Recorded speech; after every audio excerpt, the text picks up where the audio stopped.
Bismillahirrahmanirrahim. Asyhadu an la ilaha illallah wa asyhadu anna Muhammadar Rasulullah.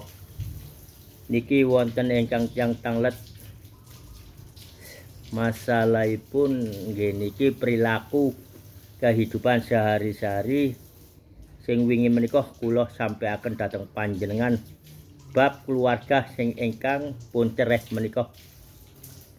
Makrifat tanpa syariat niku sesat. Syariat tanpa makrifat pintering nggur ndongeng nggur maca tok mboten ngalami. Mokoh menika kula jawabipun kalian umum kehidupan sehari-hari mawon. Tiyang ingkang keluarga pun gadhahi yuga niku cereh niku mung diizini dhateng Allah. Namung nggih dibenci dhateng Allah. Lah niku nggih niku rahasiaipun Allah. Mongko keluarga niki pun cereh ninggalaken yuga menika nggih sing tanggung jawab maringi nafkah papan pendidikan ngaos, pendidikan sekolah lan sampai terakhir menika nggih nikahaken. Niku kewajiban ingkang ayahipun ingkang sing pertama.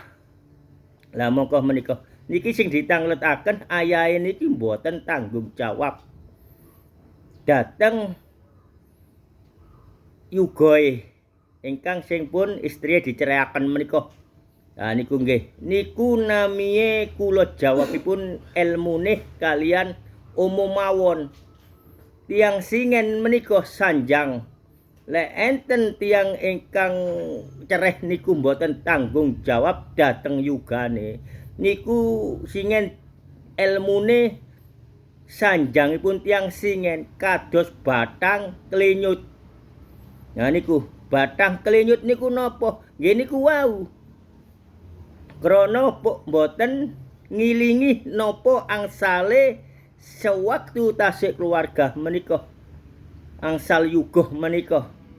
Pun rabih lalih eco-eco kalih sing anyar, sami-sami kalih sing anyar, tapi biasae menika yuga menika akhire sing terbebani nggih mbahe menika. Lah niku nggih istri sing meniku. Lah niku ancene tiyang jaler kalian tiyang estri niku lek masalah yuga niku abotan tiyang estri. Kebanyakan lek pun cereh yugane nika tumut sing estri. Lah niku nggih. Tapi ten syariat ten hakikatan makrifatuh menika tanggung jawab sesungguhnya nggih meniku. Seorang ayah yang pertama kali niku tanggung jawab. Kuduan lek mboten tanggung jawab nggih menika elmune kados tiyang singen ingkang nyanjangi batang klenyut. Lah niku nggih. Intine ten mriku, intine nggih niku mboten iman. Mboten mempertanggungjawabkan dhateng ajaranipun Allah ingkang disyariataken kados ngoten menika. Sesungguhnya sanes Bapak sambung.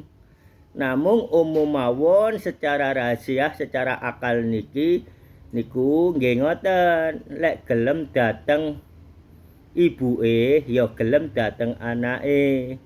Moko nggih meniku secara akal nggih maringi kehidupan. Lah niki ingkang sing ditangletaken dhateng ayah ingkang sing pertama. Mboten maringi nafkah, mboten maringi nggih sandang, mboten maringi pendidikan sekolah, mboten maringi pendidikan ngaji. Mboten sampai mbandani nikahaken yugane niku wau. Moko niku wau angsal julukan batang klenyut. Napa malih sampai nedi-nedi teng istri sing dicerai menika. Lah niku atos-atos panjenengan. Lek ancene nikah enten daerah pundi niku lek ancene cek mboten diriwuhi kalian sing batang klenyut niku wau. Sampeyan betoh pindah kota, pindah desa sing tebih. Krana napa? Biasane niku ten wingking niku main. Krana dasare mboten gadah iman melalui yugane.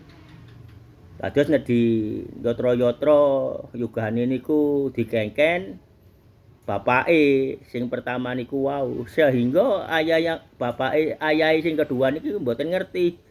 Krana nggih niku wau nglaksanakaken pertanggungjawaban mencari ekonomi niku wau. Atos-atos njenengan. Nggih, nika enten sing sanjang nggih ngoten menika. Monggo elmune gampang kula sampaiaken niki. Krana nggih niku wau. Lari Buddha ilailu niku wau dimanfaataken kados ngoten. Nah, tapi nggih ngerti ternyata Allah mempunyai kehendak lain untuk disampaikan ini. Nggih niku wau padose krana wis mboten iman sampai dijuluki batang klenyut terus tiyang Jawa krana mboten mempertanggungjawaban anak-anake niki wau malah diriwuki. Ha niku lek sampai kepanggih ayah yang sambung niki mau nggih cerai sedanten pun. Ha niku nggih atos-atos panjenengan niki elmune tiyang sepah singen, tiyang Jawi singen sampai dijuluki batang klenyut menika krana wis nglebihi dugi nggih niku saking jahate. Wis padha keluargae dhewe-dhewe sing ngriwuki keluarga mantan istrine niku wau melalui yugan-yugane. Mokno menika sami-sami menungso dijaga sing sak benerane senajan perceraian niku diizini dhateng Allah, nggih dibenci dhateng Allah. Moko menika panjenengan pertahananken keluargaipun panjenengan ngesakaken yuga-yuga menika sing dadi kurban nggih kados menika. Atos-atos nggih elmune niki pun jelas wau. Intine nggih mboten iman niku mawon. Cukup semanten. Assalamualaikum warahmatullahi wabarakatuh.